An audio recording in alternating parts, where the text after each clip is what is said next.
स्थानीय तह निर्वाचन विशेष मिसन 753 मा स्वागत छ। म नवराज चालिसे।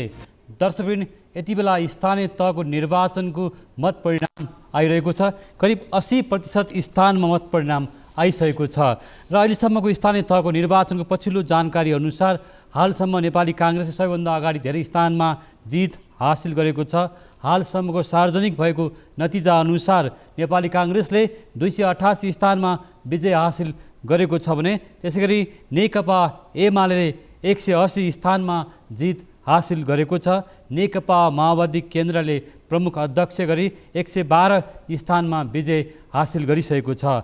त्यसरी नेकपा एकीकृत समाजवादी एसले प्रमुख र अध्यक्ष पदमा गरेर 20 स्थानमा विजय हासिल गरिसकेको छ भने जसपाले 18 पालिकाहरूमा जित हासिल गरेको छ। त्यसैगरी राप्रपा, नेमकिपा, राष्ट्रिय जनमोर्चा, स्वतन्त्र लगायतले 21 स्थानमा जित हासिल गरिसकेको अवस्था छ र काठमाडौँ महानगरपालिकामा भने स्वतन्त्र उम्मेदवार बालेन शाहको अग्रता अझ बढेर गएको छ र यो अग्रता झन् फराकिलो बन्दैछ।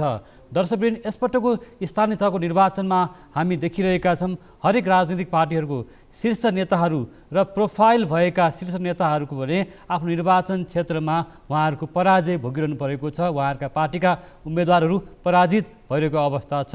स्वतन्त्र उम्मेदवारहरूले जित्दै गएको अवस्था छ भने प्रोफाइल नेताहरूको आफ्नो निर्वाचन क्षेत्रमा उहाँहरूले आफ्नो अवस्थालाई कमजोर पार्नु भएको देखिएको छ र ती नेताहरूको निर्वाचन क्षेत्रमा र आफ्ना उम्मेदवारहरूले पराजय भोगिरहेको अवस्थालाई पनि राजनीतिक वृत्तमा टीका टिप्पणी गरिएको छ र आजैदेखि यो दोस्रो कार्यकाल मुलुक सङ्घीयता र एउटा सङ्घीय शासन प्रणालीमा गइसकेपछि यो स्थानीय तहको निर्वाचन भएका जनप्रतिनिधिहरूले आफ्नो दोस्रो कार्यकाल आजबाट प्रारम्भ हुन गइरहेको छ। यो सङ्घीय लोकतान्त्रिक अभ्यासको क्रममा आज मुलुक अगाडि बढ्दै गर्दा र स्थानीय तहमा देखिएका धेरै समस्याहरू, विकृति, विसङ्गतिहरू पनि आफ्नो ठाउँमा छन्। स्थानीय तहपालिकाहरूले खर्च गर्न नसकिरहेको र खर्च गर्ने प्रणालीलाई पनि पारदर्शी राख्न नसकेको, सुशासन कमजोर रहेका पनि प्रश्नहरू उठेका छन्। मतदाताहरूले त्यस्ता उम्मेदवारहरूलाई जवाफ पनि दिएको देखिन्छ र आज हामी यसै क्रममा स्थानीय तहको निर्वाचन, यसपटकको स्थानीय तहको निर्वाचनलाई स्वतन्त्र विशेषज्ञले कसरी हेरिरहेका छन्, राजनीतिक वृत्तमा के कस्तो आकलनहरू, अनुमानहरू भइरहेको छ जस्ता कुराहरू पनि आज हामी कुराकानी गर्नेछौँ र यति बेला दलीय मतदाताहरूको पनि सोचाइ परिवर्तन र शैलीहरू परिवर्तन भएको छ। दलगत उम्मेदवारहरूलाई भन्दा पनि स्वतन्त्र उम्मेदवार, नयाँ अनुहारका उम्मेदवार र एजेन्डा, योजना, भिजनहरूलाई चाहिँ मतदाताहरूले रोजेको पनि देखिएको छ। आज हामी नै सन्दर्भमा कुराकानी गरिरहेका छौँ। स्टुडियोमा हामीसँग नेपाली पत्रकारिता जगतमा 3 दशकभन्दा बढी समय बिताइसक्नुभएका पत्रकार, वरिष्ठ पत्रकार, हाल उहाँ राजनीतिक जीवनमा प्रवेश गरिसक्नु भएको छ। एकीकृत शक्ति नेपालको अध्यक्ष हुनुभएको छ देव प्रकाश त्रिपाठीसँग आज हामी यो समग्र स्थानीय तहको निर्वाचनको बारेमा विश्लेषण गर्ने प्रयास गर्नेछौँ। यहाँलाई स्वागत छ। नमस्कार। धन्यवाद। नमस्कार। व्यस्त हुनुहुन्छ होला? यहाँले लामो समय पत्रकारिता जीवनमा रहनुभयो। पत्रकारको आँखाबाट हेर्दा, एउटा राजनीतिक प्राणीको आँखाबाट हेर्दाखेरि यसपटकको स्थानीय तहको निर्वाचनले के कस्तो सन्देश दिएको पाउनुभएको छ? तपाईँको आँखाले के देख्नुहुन्छ? धन्यवाद। यसपटकको स्थानीय निर्वाचन पहिलेको भन्दा, यस अघिको भन्दा कतिपय अर्थमा भिन्न छ। पहिलो कुरा, यो स्थानीय निर्वाचनमा रोचक कुरा के हो भने पुरानै प्रतिनिधिहरू जो छन् उनीहरूले रिपिट हुन चाहे, फेरि पनि जनप्रतिनिधिको रूपमा काम गर्न चाहे। पार्टीका प्रतिनिधिहरूले फेरि पनि स्थानीय तहमा टिकटको दाबी गरे। त्यो देशव्यापी रूपमा र सबै राजनीतिक दलहरूभित्र देखियो एउटा विशेषता। किनभने यदि राजनीति सेवा हुन्थ्यो भनेदेखि मानिसहरू यसरी दोहोरै तेह्रैकन सेवाको काममा जान सक्दैनथे। आफ्नो निजी जीवन हुन्छ, अरू कुराहरू हुन्छ। अब यो स्थानीय तहको निर्वाचन चाहिँ युवाहरूको, बेरोजगारहरूको, अन्य साधारण मानिसहरूको ठुलो आकर्षण किन भयो भने यसलाई सेवाको साधनभन्दा पनि रोजगारीको अवसरको रूपमा लिइयो। यसबाट आम्दानी पनि हुने, एक सानोतिनो घर खर्च पनि चल्ने, त्यो पनि देखियो। र स्थानीय निर्वाचनमा व्यापार होइन, तर व्यापार बन्दै गएको छ। हाम्रो राजनीति अलग कुरा हो, त्यसको बारेमा समय रहे चर्चा गरौँला। तर देशव्यापी रूपमा यसलाई यो रोजगारीको अवसरको रूपमा पनि देखिएको हुनाले, कमाइको एउटा साधनको रूपमा देखिएको हुनाले देशभरि यसपालि उम्मेदवार बन्न इच्छुकहरूको सङ्ख्या धेरै भयो। र अर्को विशेषता के भयो भने यसपटक यो स्वतन्त्र उम्मेदवारहरूको सङ्ख्या अघिल्लो चुनावको तुलनामा धेरै देखियो। धेरै मानिसहरूले स्वतन्त्र हैसियतमा चाहिँ उम्मेदवारी दिए यसपटक अघिल्लो निर्वाचनको तुलनामा। र कतिपय ठाउँमा चाहिँ स्वतन्त्र उम्मेदवारहरू दलहरूको उम्मेदवारभन्दा बलिया पनि देखिए। राजधानी काठमाडौँ लगायत धनगढी होस् या जनकपुर होस्, यस्ता थुप्रै ठाउँहरूमा राम्रै मत ल्याएको र कतिपय ठाउँमा जित्ने स्थिति रहेको, कतिपय ठाउँमा जितिसकेको स्थिति पनि रह्यो। त्यसैले यसपटकको इलेक्सन, खास गरी स्थानीय इलेक्सन, यी यस्ता केही विशेषता देखिए। अर्को कुरा चाहिँ के हो भने लोकल इलेक्सन भनेको यो लोकल सरकारी निकाय भनेको लोकल गभर्मेन्ट चाहिँ विकासमा केन्द्रित हुनुपर्ने हो। त्यसकारणले त्यहाँ विचारको प्रभाव कमजोर हुन्छ, विकास केन्द्रित हुनुपर्ने हुन्छ। त विकास केन्द्रित निकायमा पनि विकासका एजेन्डाहरूभन्दा कुन दलले कसलाई हराउने या जिताउने भन्ने कुरा चाहिँ प्राथमिकतामा रह्यो। निर्वाचनमा जबसम्म हार जित चाहिँ प्रधान विषय बन्छ नि मुद्दाभन्दा, त्यो चाहिँ हाम्रो चेतनाको तह कमजोर छ अझै पनि भन्ने देखाउँछ। दलहरूले निश्चित गाउँलाई या टोललाई, नगरलाई हेरेर यो चाहिँ मेरो पकेट क्षेत्र हो भनुन्जेलसम्म त्यो के बुझ्नुपर्छ भने मतदाताहरू परम्परावादी छन्, मतदाताहरूमा चेतनाको कमी छ, मतदाताहरू इस्यु बेस्ड भएर मतदान गर्दैनन् कि परम्परावादी सोचमा मेरो बाजेले पनि मत दिएको, मेरो बुवाले पनि त्यसैमा मत हालेको, मैले पनि त्यही पार्टीलाई दिन्छु भन्ने प्रकारले दिने खालको स्थिति भने चाहिँ इस्यु बेस्ड होइन। जस्तो यहाँले रमाइलो विषय उठाउनु जित प्रधान हुन्छ हो। यहाँकै विषयमा गयो, म यहाँले उठाउनु भएको विषयमा मतदाताहरू परम्परागत सोचबाट फरक भएको देखियो। यहाँले पनि भन्नुभयो कि स्वतन्त्र उम्मेदवारहरू बलिया पनि देखिए होइन, उनीहरूका एजेन्डाहरू मतदाताले मन पराए, रुचाए। जस्तो काठमाडौँमा बालेन्द्र शाहले अग्रता लिइरहेका छन् र बालेन्द्र शाहको एउटा भिजन, योजना, कार्यक्रमप्रति मतदाता आकर्षित पनि भएको देखियो। यसरी हेर्दाखेरि परम्परागत मतदाताहरूमा चाहिँ जुन चेतना, शैली परिवर्तन भएको हो, यस्तो देखियो। दुईवटा कुरा छ, यो सबै ठाउँमा देखिएन, अधिकतर ठाउँमा देखिएन। जस्तो केही चेतनशील भनिने ठाउँहरूमा देखियो। जस्तो काठमाडौँ राजधानीमै के देखियो भने विकल्प खोजिराखेको र त्यो विकल्प कुनै दलभित्र नदेखेपछि भएका उम्मेदवारमध्ये स्वतन्त्र उम्मेदवारको पक्षमा जनमत गएको देखियो। त्यस्तै धनगढीमा देखियो। कतिपय कारणवश हुनसक्छ त्यहाँ अलिक फरक कारणले जनकपुरमै देखियो। अनि वडा तहको हेर्नुभयो भने धेरै ठाउँमा छ। काठमाडौँको भित्री सहरहरूमा पनि केशव स्थापित, सृजना सिंह होइन लगायतको उम्मेदवारहरूले भन्दा पनि बालेन्द्र शाहले बढी मत पाएको देखिएको छ होइन, जहाँ चाहिँ अब यो के कारणले यसको मूल कारण चाहिँ के देखियो भने एउटा त काठमाडौँ लगायतका केही ठाउँहरू जहाँ चाहिँ अलिक चेतनशील मानिसहरू छन् भन्ने विश्वास गरिन्छ, त्यो ठाउँले चेन्ज खोजेको छ। चेन्ज त सबैले खोजेको छ, तर यो चेन्जको पनि अभिव्यक्ति दिन सबैले सक्दैन, सबै ठाउँबाट त्यस्तो प्रकट हुँदैन। काठमाडौँले पहिले पनि के गर्थ्यो भनेदेखि धेरै पहिलादेखि चुनावहरू हेर्नुभयो भने हरेक मानिसलाई एकपटक हेर्न चाहन्छ वा बढीमा दुई पटक हेर्न चाहन्छ, त्यसपछि फेरि तिनै मानिसलाई दोहोऱ्याएर हेर्न चाहँदैन। काठमाडौँले चाहिँ त्यस्तो ट्रेन्ड देखियो। कुनै पनि जस्ता उम्मेदवारले त्यो चाहिँ वितृष्णा थियो, त्यो चाहिँ वितृष्णा होइन। यो चाहिँ त्यो चाहिँ त्यति बेलाको सिस्टमलाई, त्यति बेलाको चाहिँ नि अगुवाहरूलाई वितृष्णा स्वरूप चाहिँ नि एक ठाउँमा मत दिएको, नानीमैया जस्तो मान्छेलाई मत दिएर सम्बन्धित पक्षलाई चाहिँ एउटा उपहासको विषय बनाउनु खोजेको थियो त्यो सिस्टमलाई। तर अहिले चाहिँ उपहासको लागि होइन, अहिले चाहिँ दलहरूभन्दा यो व्यक्ति ठिक छ, यो व्यक्तिले काम गर्न सक्छ भन्ने बुझाइ भएकोले चाहिँ मतदान गरेको स्थिति हो अहिले चाहिँ। त्यसैले यो नानीमैयासँग तुलना गर्न मिल्दैन। काठमाडौँ भट्टराई किशनजीले पनि हारेको काठमाडौँ होइन, हजुर, आज त्यो चर्चा भइरहेको विषय पनि छ। हजुर, आज दलीय मतदाताहरूले पनि दलगत हिजो अघिल्ला चुनावहरूमा जसरी मतदान गरेको अवस्था थियो त्यो अवस्थालाई तोडेर त्योभन्दा माथि गएर उहाँहरूले स्वतन्त्र उम्मेदवारहरू अथवा आफूलाई मन लागेका उम्मेदवारहरूलाई मतदान गरेको देखियो? यसले के देखायो भनेदेखि जहाँ राम्रो विकल्प छ, जहाँ राम्रो विकल्प बनेर कोही आएको छ त्यहाँ चाहिँ नै मतदाताको दृष्टि आकर्षित भयो स्वतन्त्र उम्मेदवारहरूप्रति पनि जहाँ आएको छ।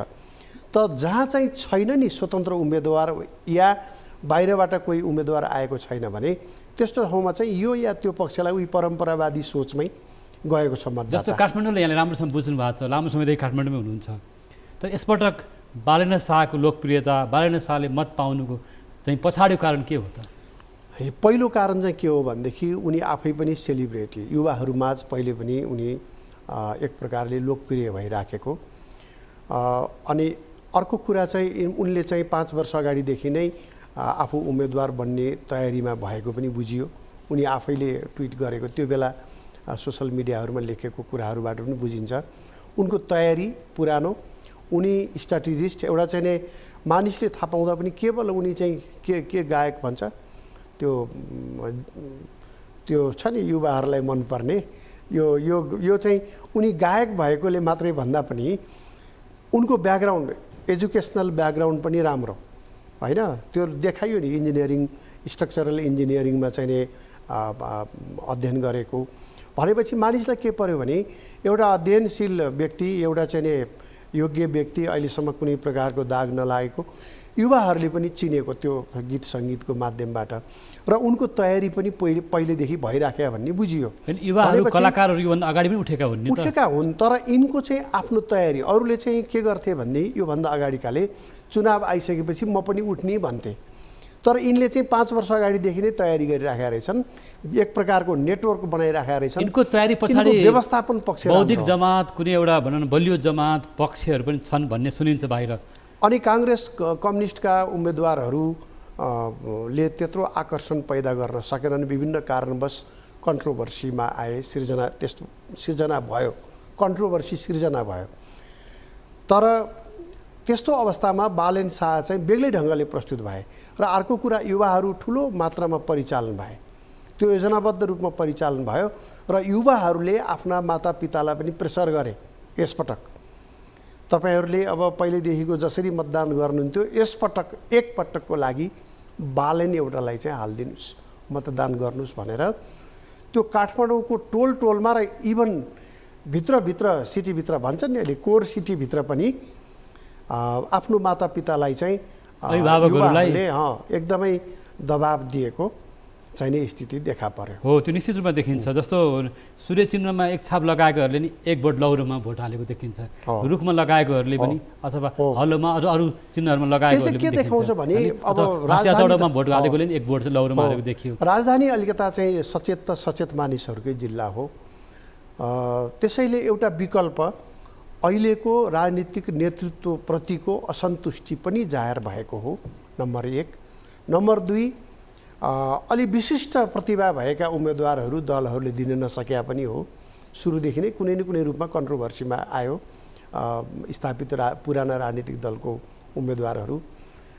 तेस्रो कुरा, यिनको तयारी चाहिँ दलका उम्मेदवारहरूको भन्दा बलियो थियो, किनभने अरूले भर्खर टिकट पाएपछि चुनावमा आउने तयारी गरे, तर स्वतन्त्र उम्मेदवार बालेनले 5 वर्षदेखि तयारी गरेका थिए।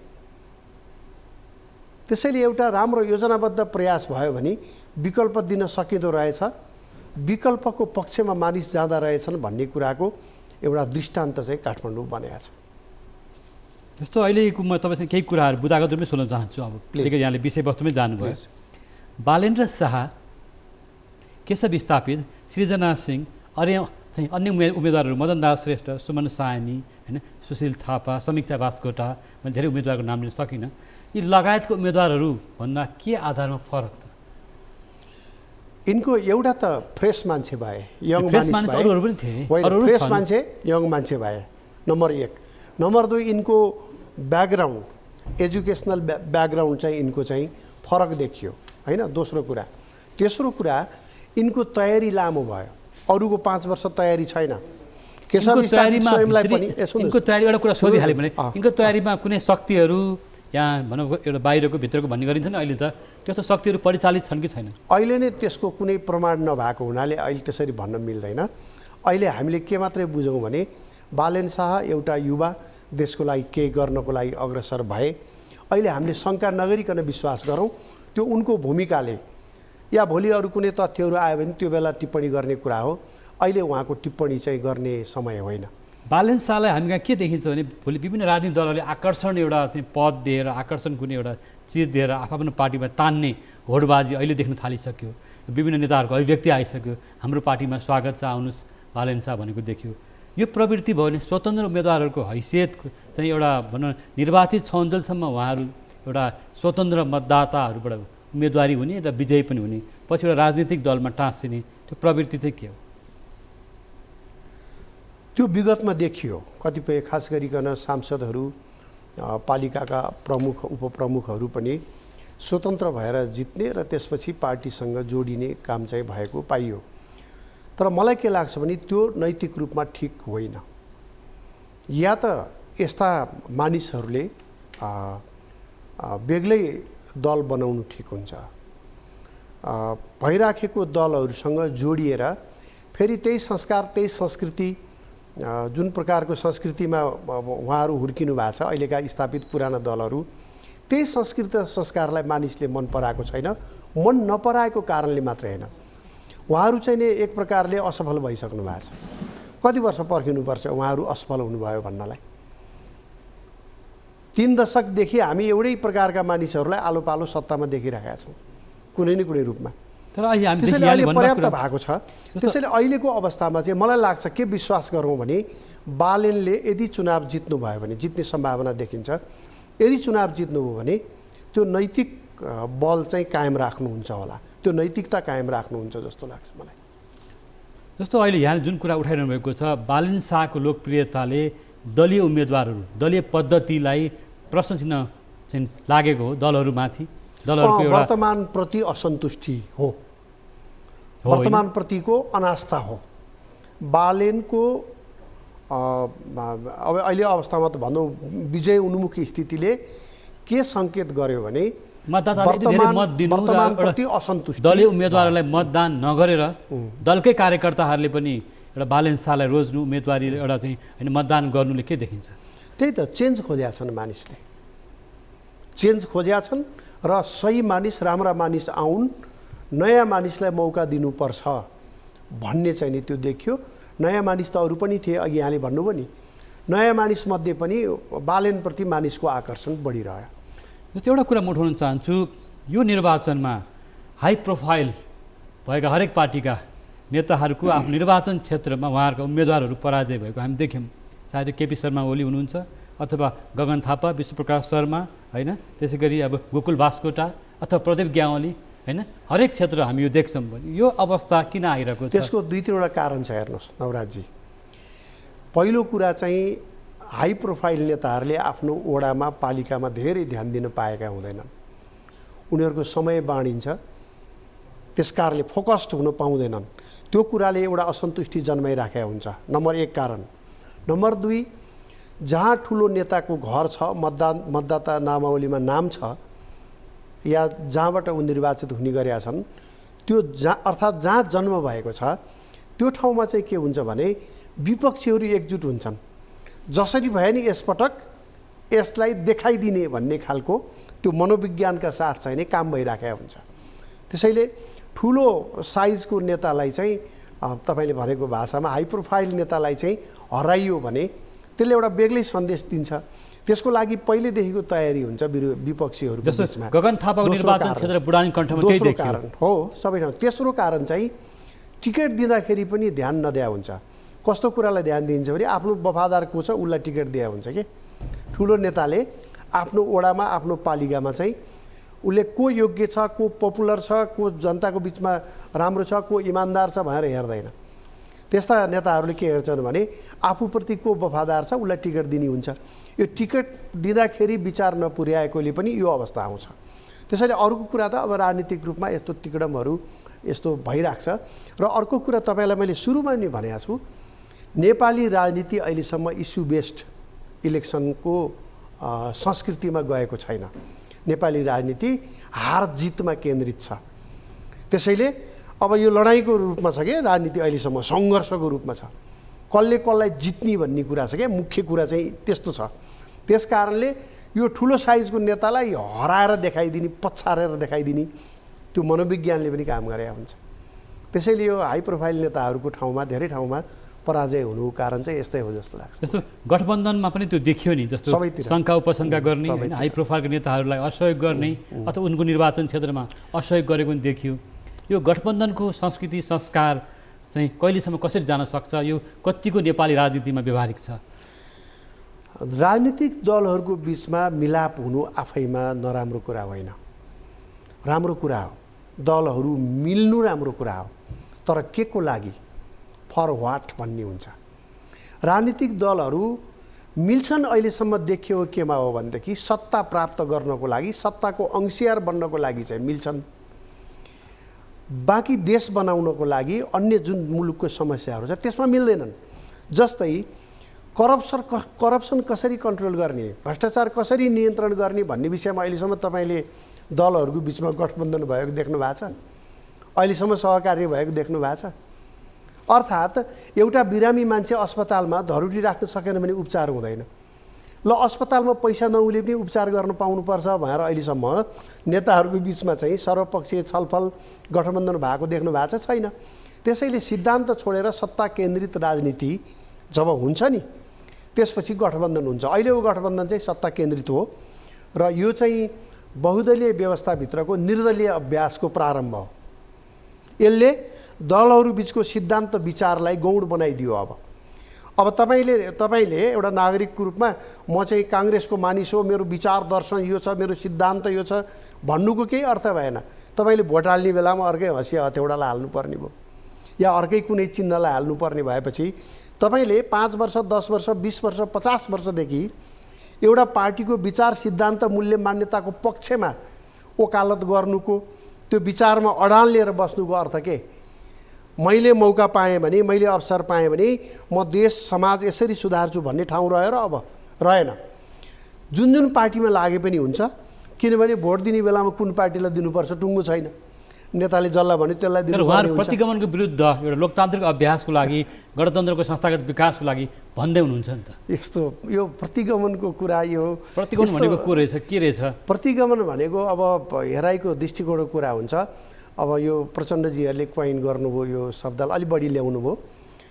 प्रतिगमन भनेको आम रूपमा बुझाइमा के हो भने यदि देशलाई राम्रो हुन्छ, राम्रो हुने बाटोमा गएको छ परिस्थिति र राजनीति भने त्यो अग्रगमन हो होइन। प्रशासनको सुधार गर्ने बाटो, प्रशासनलाई जनमुखी बनाउने बाटो, ट्याक्सको मार चाहिँ जनतालाई परेको छ त्यसलाई घटाउने बाटो, स्वस्थ हावामा सास फेर्ने पाउने बाटो। त्यसपछि यो जति पनि पिपुलको समस्या छ नि, शिक्षा र स्वास्थ्यमा देखिएका समस्याहरू, साधारण जनताले चाहिँ त्यसलाई भोग गर्न नसक्ने अवस्था जुन बनाएको छ नि, यो सबैलाई सहज बनाउने बाटो चाहिँ अग्रगमन हो। वास्तवमा चाहिँ नि माओवादीले के गरिदियो भनेदेखि यो एकदलीय समाजवाद अधिनायकवादतर्फ जाने चाहिँ अग्रगमन हो। त्यो बाटो छेक्नेहरूलाई चाहिँ प्रतिगामी भन्नुपर्छ भनेर अर्थ लगाए प्रचण्डले। गठबन्धन यो मुद्दा कहिले उठाएको छैन। यो त काङ्ग्रेस पार्टीले नबुझेर संसद विघटन गरिसकेपछि यो मुद्दा अझ बढी आइरहेको छ प्रतिगमन। म त्यही भन्दैछु, केपी ओलीले त्यो बाटो छेक्नुभयो के, यो त तथ्य त हामीले भनिदिनुपर्छ नि। प्रचण्डले लेख्नु भएको छ, दस्तावेज छ, तपाईँले यो विषयमा कुरा हुन्छ भने म त बुकलेटै लिएर आउँथेँ। प्रचण्डजीले लिखित रूपमा केपीलाई आरोप लगाएको के हो भने यही संसद, यही व्यवस्था, यही संविधानलाई यथावत राख्ने भन्ने पक्षमा केपी ओली रहे, त्यसकारणले यिनी चाहिँ प्रतिगामी हुनु भएर त उनको दस्तावेजमा लेखाएको छ। यो संविधान व्यवस्थालाई बदलेर समाजवाद भनेको एकदलीय अधिनायकवादी समाजवादमा जानु चाहिँ अग्रगमन हो। केपी ओली चाहिँ त्यो बाटो जान नखोज्नु चाहिँ प्रतिगमन हो भनेर त प्रचण्डले भनिरहेका छन् त लिखित रूपमा समेत। भने काङ्ग्रेसले पनि त्यही अग्रगमनलाई चाहिँ नै साथ दिने, त्यही प्रचण्डको अग्रगमनलाई, त्यही अधिनायकवादतर्फको यात्रालाई साथ दिने। त्यसकारणले नेपाली राजनीति सिद्धान्त विचार मूल्य मान्यता अनुसार छैन। खास गरिकन अहिले पुरानो राजनीतिक दलहरू जति पनि छन् यो सत्ता केन्द्रित राजनीति भएर समस्याग्रस्त भयो। भविष्यमा यसले निम्त्याउने भनेको ठुलो परिवर्तन हो। प्रतिगमनको दोषी को त? अहिले एकले अर्कालाई प्रतिगमन हजुर भनौँ न प्रतिगामी त अहिले मैले हेर्नु पर्यो भने अहिलेको पुराना राजनीतिक दलहरू जसले यो संविधान निर्माणमा मुख्य योगदान दिएका छन् सबै प्रतिगामी हो। पुराना दलहरू सबै सबै प्रतिगामी हो किनभने तर उहाँहरू लोकतन्त्रवादी भनिरहनु भएको छ। होइन, लोकतन्त्रवादी पनि होइन, यो लोकतन्त्र त होइन। अहिले पार्टीको कार्यकर्ताको सङ्ख्या बढाएर समाजलाई नियन्त्रणमा राख्ने र अनि राज्य सत्ता पनि आफ्नो नियन्त्रणमा समाज पनि नियन्त्रणमा राख्ने व्यवस्था प्रजातन्त्र होइन। प्रजातन्त्रमा पार्टीको भूमिका समन्वयकारी हुन्छ। प्रजातन्त्रमा चाहिँ त्यो निर्णायक हुँदैन, त्यो कम्युनिस्ट प्रणालीमा हुन्छ। पार्टीको निर्णय अल इन अल सत्ताको काममा सरकारको काममा समेत हस्तक्षेप गर्ने काम भने चाहिँ त्यो चाहिँ कहाँ हुन्छ भने कम्युनिस्ट सिस्टममा हुन्छ। जस्तो नेपाली पाठकहरूले बुझेसम्म एकीकृत शक्ति नेपालको अध्यक्ष भएर तपाईँ आज आउनु भएको छ। पत्रकारिताको जीवनमा यहाँले अब प्रजातान्त्रिक एउटा लोकतान्त्रिक अभ्यासलाई नै अगाडि सार्नुभएको देखिन्छ। आज यहाँ पुराना दलहरू पुराना राजनीतिक शक्तिहरू प्रतिगामी हुन् भन्दै पनि हुनुहुन्छ। फेरि यहाँ आफै पनि एउटा एकीकृत शक्ति नेपालको एउटा पार्टी गठन गरेर राजनीतिक जीवनमा आउनुभएको छ। अलिकति अन्यल भयो नि त? होइन, अन्यलको कुरा केही पनि छैन यसमा। सबभन्दा पहिलो कुरो देश हो, हरेक नागरिकको लागि देश हो। यो राजनीतिजीवीको, राजनीतिकर्मीको, राजनीतिज्ञको लागि मात्रै होइन। त्यसपछि अनि देशभित्र जनता पनि पर्यो, सबै कुरा पर्यो, प्रकृति पर्यो, वनस्पति पर्यो, खोलानाला पर्यो, जीवजन्तु सबै पर्यो देशभित्र। त्यसपछि दोस्रो कुरा मात्रै त्यो देशको उन्नति गर्ने साधन केलाई बनाउने भन्दा त्यो चाहिँ राजनीतिक दल हो, सङ्गठन भनेको त्यसपछि आउँछ। यदि देश र जनताको हित गर्न खोज्दैन, गलत बाटोमा जान्छ राजनीतिक दल भने त्यो दलहरूलाई छोडिदिइहाल्नुपर्छ, बदलिहाल्नु पर्दछ।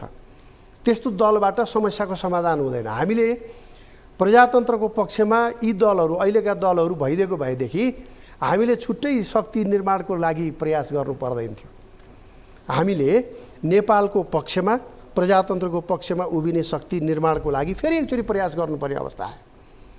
जस्तो यहाँको जुन अन्तर्वार्ताको क्रममा यहाँले भन्नुभएको शब्दलाई म लिने हो भने यहाँले प्रतिगामी भनेका चाहिँ नेता दलहरूमा यो प्रचण्ड अथवा ओली देउबा सबै पर्नुहुन्छ? समग्रमा सबै पर्नुहुन्छ। पर्टिकुलरली भन्नुपर्दा चाहिँ एउटा इस्युमा भन्नुपर्दा हिजो नेकपाको झन्डै 2/3 बहुमत स्थिति हुँदा त्यो संविधान र त्यो सरकारी हैसियतलाई उपयोग गरेर एकदलीय समाजवादमा चाहिँ नि छलाङ मार्ने पक्षमा प्रचण्ड हुनुहुन्थ्यो। त्यो चाहिँ उहाँले अग्रगामी कदम भन्नुभएको थियो। अनि केपी ओलीले त्यसलाई रोकेर यसैलाई बरु अझै प्रजातान्त्रिक बनाएर लाने, म चाहिँ त्यसमा छलाङ मार्दिनँ भन्नुभयो। त्यसकारणले उहाँमाथि प्रतिगामी भएको आरोप लाग्यो। होइन त? प्रतिगामी हो नि त उहाँहरू। हिजो एउटा पर्टिकुलर इस्युमा उहाँहरू हो। तर समग्रमा चाहिँ मैले किन प्रतिगामी सबैलाई भन्नु पर्यो भने हामी जनताले हेर्ने कुरा भनेको देश राम्रो बाटोमा गयो, जनताहरू सबैले खुसी र सुख पाउने बाटोमा गयो। हिजोको भन्दा आज राम्रो अवस्था बन्यो। हिजोको भन्दा राष्ट्रियता बलियो भयो, हिजोको भन्दा राष्ट्रिय एकता बलियो भयो, हिजोको भन्दा आर्थिक विकासको दर बढ्यो, हिजोको भन्दा विकासको घाटा चाहिँ नि घटेर गयो, राष्ट्रिय उत्पादन चाहिँ हिजोको भन्दा आज बढेर गयो, धर्म संस्कृति परम्परा संरक्षित भए, हिजोको भन्दा सडकहरू सुधार भए, सुरक्षित भए, हिजोको भन्दा अस्पताल र विद्यालयहरूले क्वालिटी शिक्षा र स्वास्थ्य दिन थाले, होइन, उपचार दिन थाले। हिजोको भन्दा राम्रो भयो भने अग्रगमन हो। अनि अवस्था चाहिँ हिजोको भन्दा खराब हुने अनि व्यवस्था चाहिँ अग्रगामी हुन्छ। त्यसकारणले उहाँहरू आफू प्रतिगमनतर्फ हुनुहुन्छ। हिजोको भन्दा सबै चाहिँ नि मापदण्डमा सच्याउने आधार के त? उहाँलाई सुधार गर्ने? सच्याउने होइन, अब बदल्ने हो। अब सचिँदैन। बदल्ने कसरी? बदल्ने अब जनतालाई बुझाउने, पुनर्सङ्गठित हुने, प्रजातन्त्रको पक्षमा राष्ट्रको पक्षमा जनता आफै पुनर्सङ्गठित हुने। जसरी अहिले इलेक्सनमा देख्नुभयो नि काठमाडौँमा एउटा बालेलले स्ट्राटेजिकल्ली एउटा मुभ चाहिँ 5 वर्ष तयारी गर्दा आखिर जनताको मन बदल्न सक्यो नि भने अब सबै नेपाललाई माया गर्ने जति एक ठाउँमा हुनुपर्छ, नेपाली जति, त्यसले बदल्न सक्छ। बालेनले जनताको मन बदल्दै गर्दा यो बालेन पछाडि विभिन्न शक्तिहरू छन् भन्न सकिन्छ? होइन, अहिले त नदेखेको कुरा भन्न भएन, भोलि कार्यव्यवहारले अनुमान लगाउन सकिन्छ। अनुमान पनि नगरौँ। म चाहिँ के भन्छु भने कोही मानिस देशको लागि म केही गर्छु भनेर आएको छ भने पहिला विश्वास गरौँ, अनि विश्वासमा धोका भयो भनेदेखि त्यस बेला भनौँला जे भन्नुपर्छ। अब यो प्रतिगमन अग्रगमनको कुराकानी गर्दै गर्दा नेपाली काङ्ग्रेसका सभापति शेरबहादुर देउवाले आज एउटा लोकतान्त्रिक पद्धतिलाई संस्थागत विकास गर्न सरकार सफल भएको छ। अन्तर्राष्ट्रिय सम्बन्ध सुमधुर भएको छ, चाहे अमेरिकासँग होस्, चाहे भारतसँग, चाहे चिनसँग, होइन? चाहे अमेरिका किन, अमेरिकासँग मात्रै एमसिसी मात्र भयो, होइन?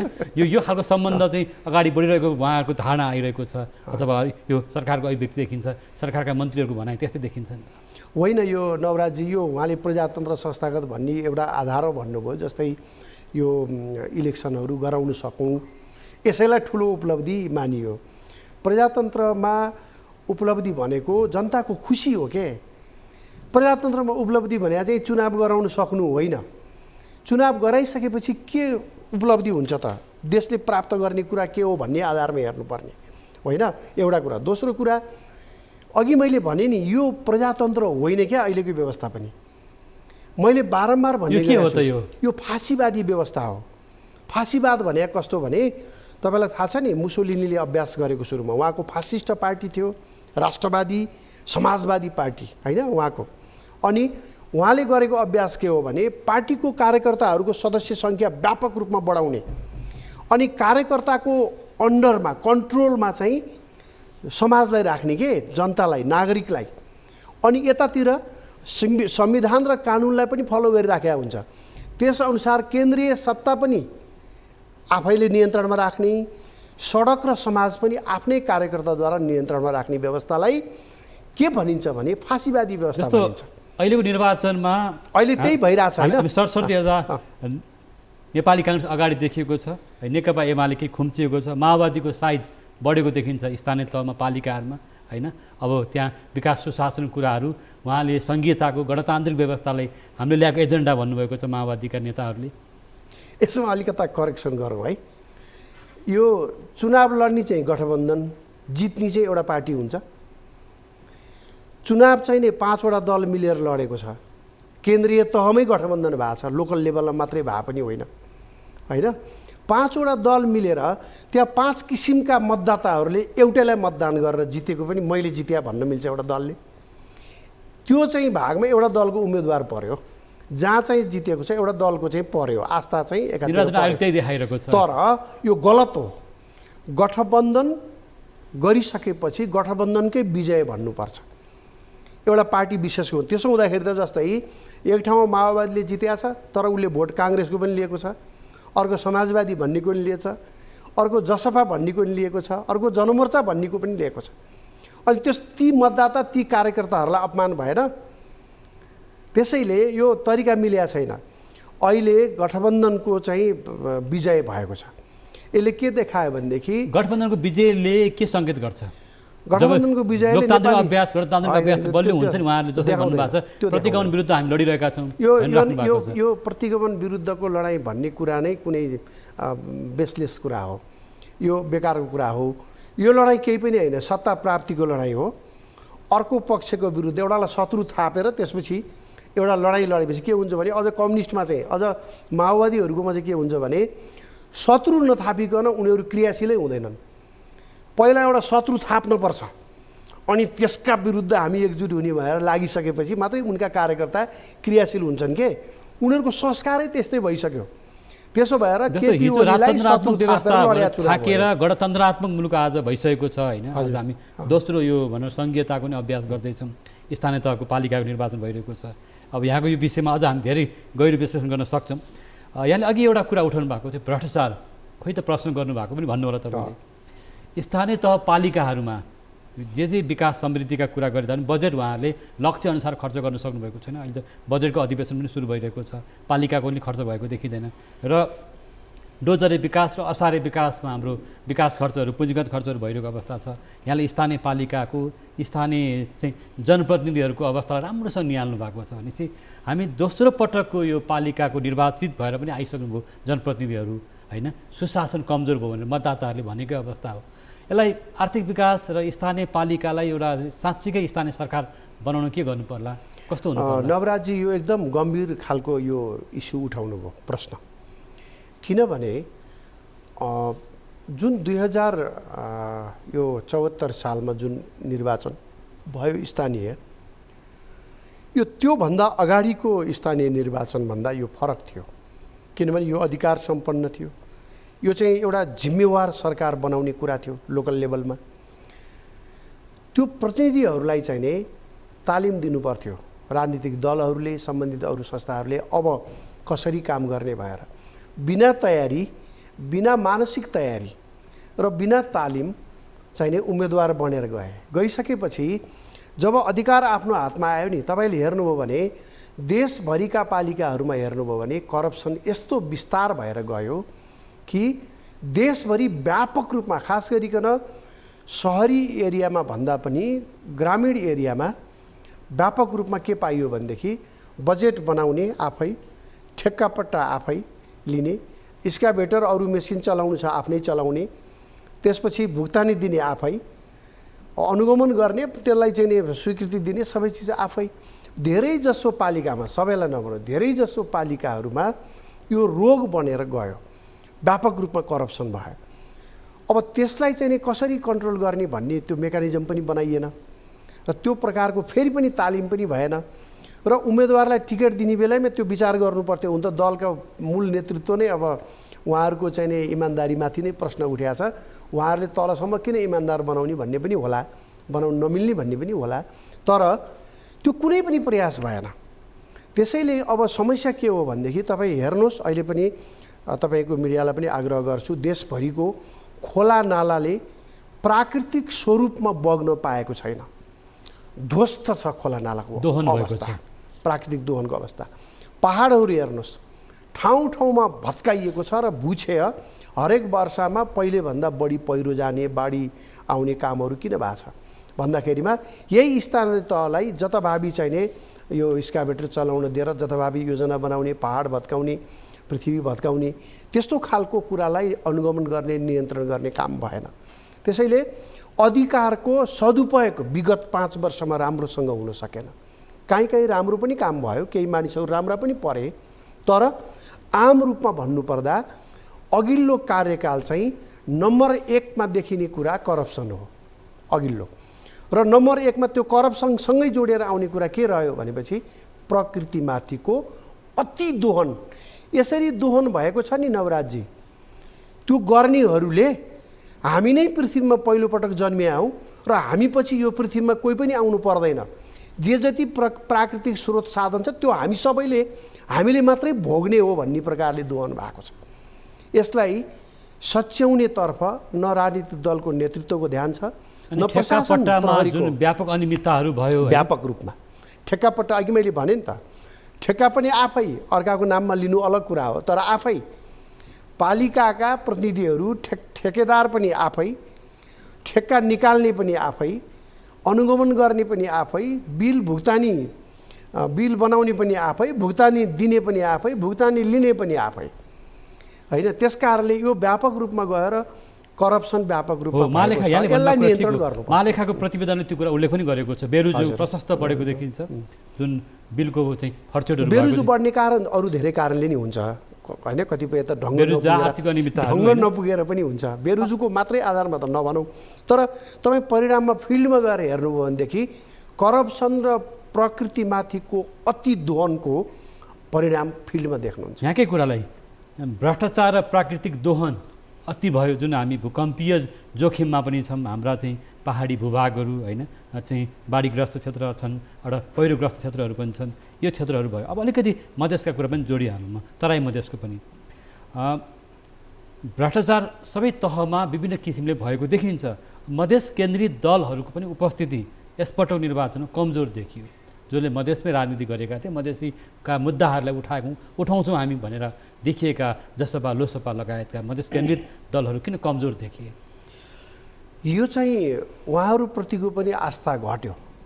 त्यहाँका स्थानीय मानिसहरू पनि अब अलिकता सचेत पनि हुन थाले र ती दलहरूले जुन आशा देखाएका थिए, यो 12-15 वर्षभित्र उहाँहरूको भूमिका हेरिसकेपछि मधेसको नेपाली जनतामा पनि एक प्रकारको निराशा र स्थापित दलहरू, स्थापित नेताहरूमाथि अनास्था, अविश्वास बढेको छ। त्यसको परिणाम हो यो। चेन्ज खोजेको छ पिपुलले, मधेस, पहाड, हिमाल सबैतिर नेपालीले चेन्ज खोजेको छ, तर त्यो उपयुक्त चाहिँ नि बाटो पाइरहेको छैन। त्यो चेन्ज भनेको त यो अलिकता प्रणालीगत चेन्ज छ। यो संविधानले नै कतिपय कुरा मलाई चेन्ज गर भनेर मागिरहेको छ। सुशासन त हामी भित्रबाट गर्न सक्छौँ। संविधानले नै दिन सक्दैन के, संविधानमा पनि त्यस्ता अन्तर्वस्तुहरू राखेका छन्। पहिलो कुरा संविधानका त्यस्ता अन्तर्वस्तु जसले अस्थिरता पैदा गर्छ, जसले अशान्ति पैदा गर्छ, जसले विकास र समृद्धिको बाटो छेक्छ, त्यस्ता प्रोभिजनहरू हटाउनु पर्ने हुन्छ संविधानमै। त्यसपछि हरेक नेपालीले अब चाहिँ हाम्रो काम भनेको राष्ट्रिय समृद्धि हो भन्ने फिलिङ आउनु पर्यो के, त्यो आएकै छैन। असन्तुष्ट नेपालीहरूको सङ्ख्या यति ठुलो छ, राजनीतिक रूपमा असन्तुष्टि, वैचारिक रूपमा असन्तुष्टि। यो प्रकारको असन्तुष्टिले नेपाललाई कहिले पनि स्थिर रहन दिँदैन। सबैलाई समेट्ने कुरै छैन, निषेधको राजनीति चलिराखेको छ। एउटा पक्षले अर्को पक्षलाई निषेधै गर्ने, अनि जसको बल पुग्छ उसले शासन गर्ने, बल नपुग्नेले शासन गरेको हेरिराख्ने, सबै अपर्च्युनिटीहरूबाट चाहिँ नि बाहिर बस्नुपर्ने, न्यायको पनि नपाउने, अवसर पनि नपाउने, सुरक्षा पनि नपाउने, त्यो सत्तामा नहुनेले भनेपछि यो अहिलेको जुन परिस्थिति छ नि। तराई मधेसमा के समस्याहरू यहाँले सरसर्ती हेर्नुभएको छ? होइन, मधेसको समस्या भनेको पहिलो कुरो त शिक्षाको। मधेसमा हामीले त्यहाँ गएर हेर्दाखेरि पायौँ उहाँहरूलाई सही शिक्षाको अभाव छ। त्यो शिक्षा भनेको फर्मल इन्फर्मल दुवै। यदि हुन त आम नेपाली सबै ठाउँका नेपालीलाई नै शिक्षाको अभाव। शिक्षा भनेको स्कुल कलेजमा तोकिएको पाठ्यक्रम पढ्नु मात्रै शिक्षित हुनु होइन। त्यो शिक्षित हुनुमा एउटा मान्छे सभ्य हुनु हो, एउटा मान्छे आत्मविश्वासी हुनु हो। मानिस शिक्षित हुनु भनेको केही ठुलो कुरा होइन, यति मात्रै भए पुग्छ। एउटा मानिस आत्मविश्वासपूर्ण हुने, आफैमा विश्वास गर्ने अवस्थामा पुग्ने, र एउटा त्यो मानिस उसको ज्ञानको चाहिँ एउटा क्षमता बढोस्, चेतनाको तह अर्कै प्रकारले होस्, र उसको व्यवहार सभ्य होस्। जतिसुकै डिग्री धारण गरे पनि तपाईँको चाहिँ सभ्य छैन भने त्यो मानिस कहाँ काम लाग्छ? त्यो मानिसका व्यवहारहरूमा असभ्यता जोडिएको छ, बेइमानी जोडिएको छ, राष्ट्रप्रेम छैन भनेदेखि पढेर के काम? त्यसैले शिक्षा भनेको मानिसलाई आत्मविश्वासी बनाउने, राष्ट्रप्रेमी बनाउने अनि एउटा चाहिने सभ्य नागरिक बनाउने पनि कुरा हो। हाम्रो शिक्षा नै त्यसरी दिँदैन। हाम्रो करिकुलम नै, पाठ्यक्रम नै चाहिने मानिसलाई मानिस जस्तो बनाउने प्रकारले डेभलप भएको छैन। आज हामी महत्त्वपूर्ण दिनमा चालु गरिरहेका छौँ। आजकै दिनदेखि स्थानीय तहको जनप्रतिनिधिहरू, नयाँ जनप्रतिनिधिहरू, दोस्रो भनौँ एउटा पहिलो दिन उहाँहरूले आज शपथ लिइरहनु भएको छ। र यहाँले दुईवटा कुरा महत्त्वपूर्ण रूपमा उठाउनु भयो। एउटा चाहिँ भ्रष्टाचार संस्थागत भयो, त्यो विस्तारित पनि भयो, गाउँ गाउँमा अझ बढी छ होइन, गाउँपालिकामा पनि छ, नगरपालिकामा पनि छ होइन, शहरमा भन्दा बढी गाउँपालिकाहरूमा, नगरपालिकाहरूमा छ, शहरमा पनि छ। त्यसरी प्राकृतिक दोहन छ, नदी नालाहरू होइन, प्रकृतिहरूलाई विनाश गरिँदैछ। र एउटा चाहिँ ठेक्कापट्टा आफ्नै हातमा जनप्रतिनिधिहरू लिएर एउटा डाडु पनि आफ्नै हातमा लिए, जसले प्राकृतिक विपत्तिहरू निम्ताए र आर्थिक अनुशासन कायम हुन सकेन भन्ने कुरा चाहिँ रह्यो। अब आउँदै गरेका जनप्रतिनिधिहरूलाई अब अघिल्लो कार्यकाल जे जस्तो भयो, अबको दिनलाई एउटा राम्रो बनाउनको लागि तपाईँको सुझाव चाहिँ के छ? होइन, मेरो सुझाव त क्लियर छ।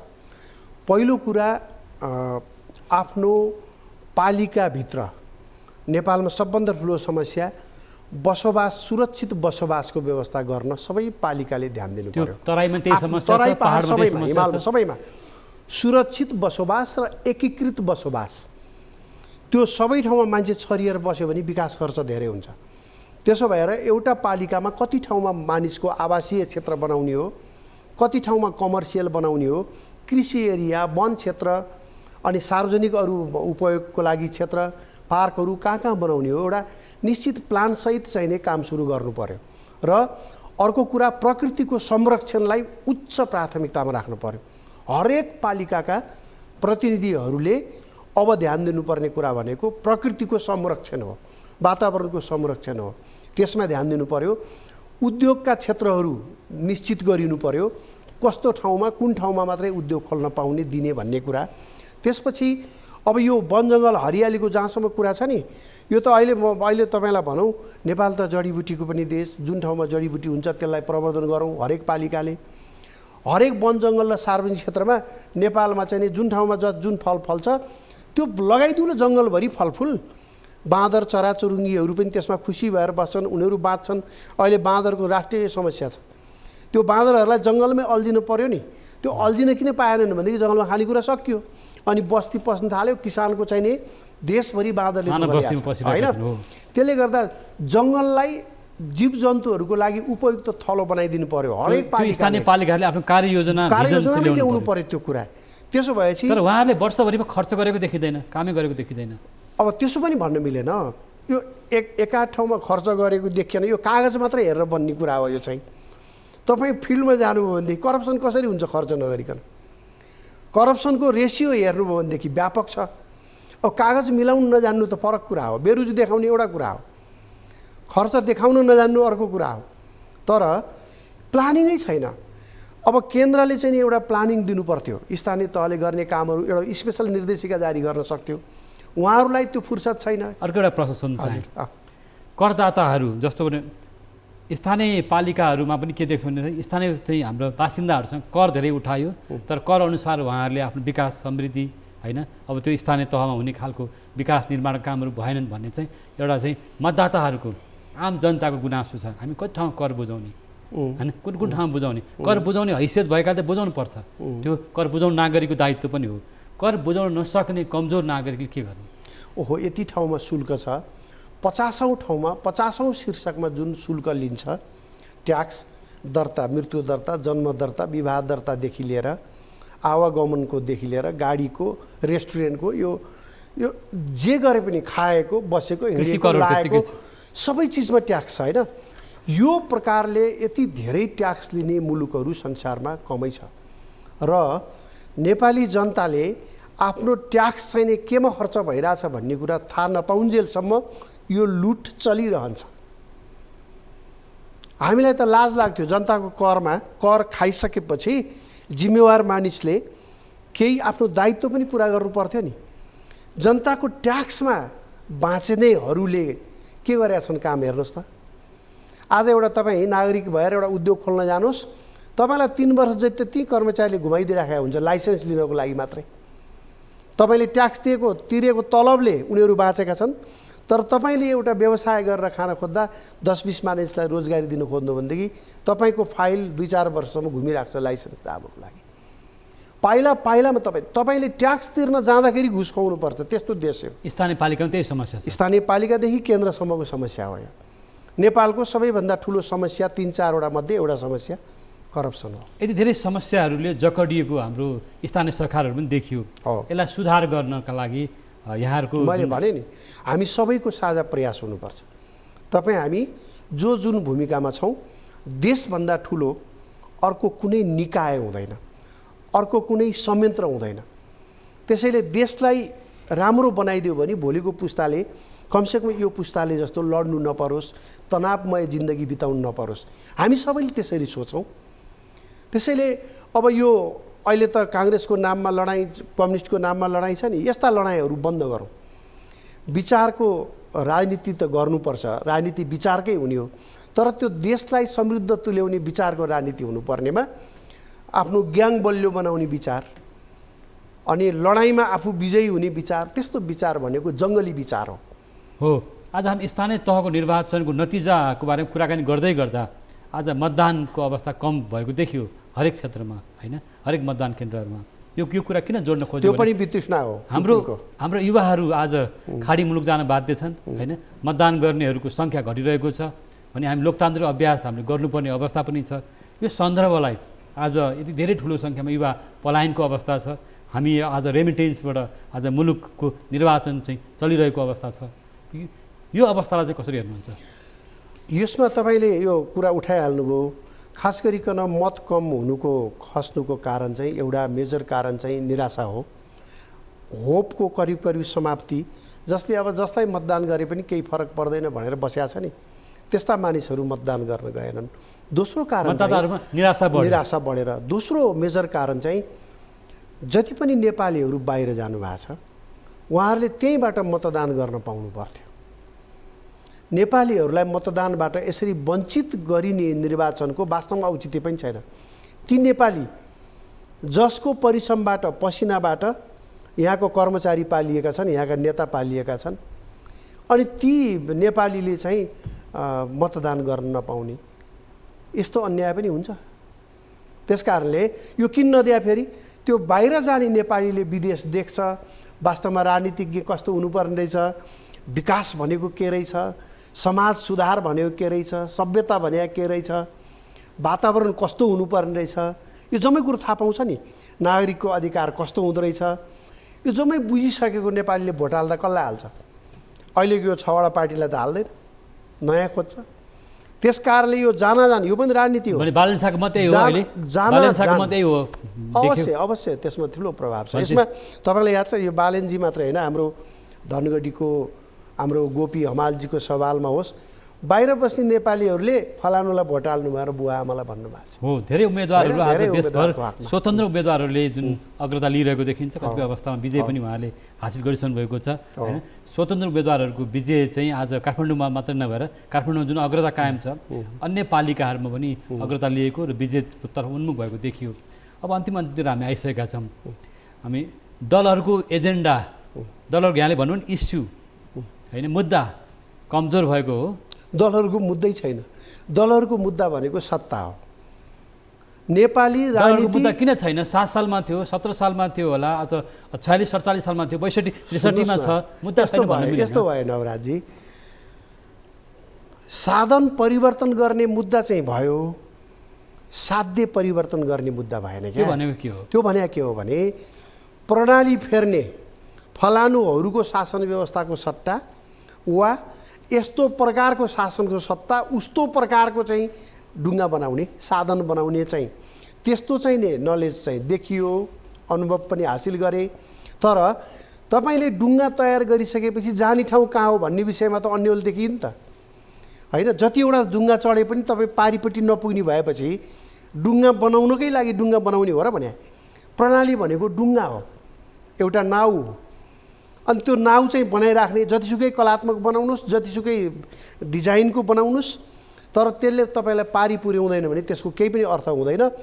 अहिलेको राजनीतिक दलका नेताहरूले विक्रम सम्वत 2007 सालदेखि अहिलेसम्मको व्यवहार हेर्नुभयो भने सिस्टम बदल्न खोज्ने, रहर गर्ने क्या, अरूले शासन गरे हेरेर आफू पनि शासक बन्ने रहर चाहिँ भएका, तर देशको लागि कसरी काम गर्नुपर्छ भन्ने विषयमा कुनै भिजन नभएका र इमान्दारी पनि नभएको, त्यो समस्या हो। यो परिणाम चाहिँ अहिलेको जति पनि अवस्था देख्नुहुन्छ, राजनीतिक नेतृत्व दूरदर्शी, इमान्दार र प्रतिबद्ध नहुनुको परिणाम हो। भनेपछि आज मतदाताहरूमा आएको परिवर्तन, मतदाताहरूमा आएको एउटा नयाँ सोचाइ होइन, उहाँहरूको नयाँ शैली चिन्तन पनि त्यही हो। यो चाहिँ उहाँहरूको कारणले नै मानिसहरूमा अब एक प्रकारको परिवर्तनको चाहना बढाएको छ। काठमाडौँको मतदाताले दिएको सन्देश एउटा मूल राजनीतिक पार्टीहरूलाई कस्तो खालको सन्देश जान सक्छ, त्यसबाट उहाँहरूले त्यसलाई एउटा अनुभूत गर्नुहुन्छ कि हुन्न होला, अथवा दलहरूले अनुभूत गर्छन् कि गर्दैनन्? दलहरूले यसलाई चेन्जको पक्षमा गयो भएर बुझ्दैनन्। उनीहरूले पर्टिकुलर ती ठाउँको घटनालाई हेर्छन्, पात्रलाई हेर्छन् र त्यो ठाउँमा चाहिँ फलानुले यस कारणले यसो गरेछ वा अझै भन्न सक्छन्, फलानुको पछाडि चाहिँ एउटा ठुलो अन्तर्राष्ट्रिय शक्ति रहेछ, उसैको प्लानिङमा यो सब भइराखेको रहेछ भनिदिएर यो अहिलेको पिपुलको जुन चेन्जको चाहना छ नि त्यसलाई चाहिँ नि अन्डरमाइन गराउने कि त्यसलाई उपेक्षा गर्ने, आफूलाई सुधार गर्ने होइन कि त्यो घटना त्यो पात्रलाई नै चाहिँ होच्याएर आफूलाई चाहिँ स्थापित गर्ने कोसिस गर्छन् दलहरूले। नयाँ दलहरूले अथवा नयाँ उम्मेदवारहरूले सोसल मिडियाहरू, न्यु मिडियाहरू होइन, सूचना प्रविधिको बढी नै प्रयोग गरेको देखियो। पुराना दलहरू त्यसतर्फ चाहिँ हेर्न एउटा त्यसलाई अभ्यस्त नभएको पाइयो। यो घटनालाई कसरी हेर्नुहुन्छ? होइन, पुराना दलहरूले पनि सोसल मिडियालाई प्रयोग गरेका छन्। नयाँले अलिकता राम्रोसँग व्यवस्थित रूपमा गर्न खोजे, पुरानै पनि दलहरूले गरेका छन् सोसल मिडियालाई। तर अब कसको प्रभावकारी भयो भन्ने कुरा हो। प्रभावकारितामा कम बेसी भयो होला, तर प्रयोग चाहिँ गरे पाइयो।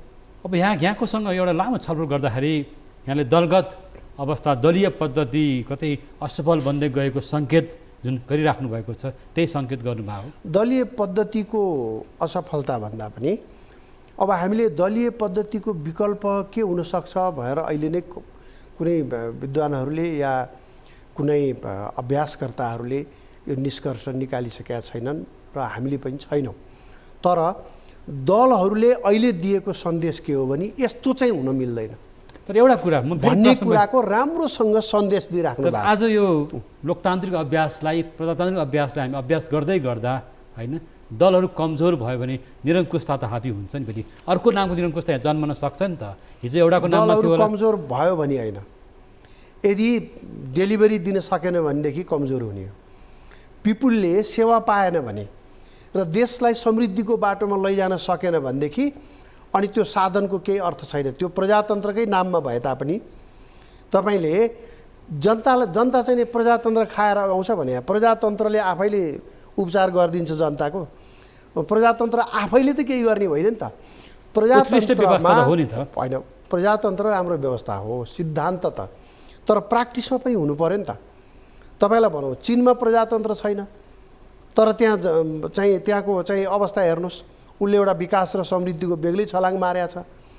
कङ्गोमा प्रजातन्त्र छ, सङ्घीय के भन्छ यो गणतन्त्रात्मक यो सबै छ नि, यो सबै व्यवस्था अहिले नेपालमा जे भनेको छ नि लोकतान्त्रिक सङ्घीय गणतन्त्र। सुन्नुहोस् है,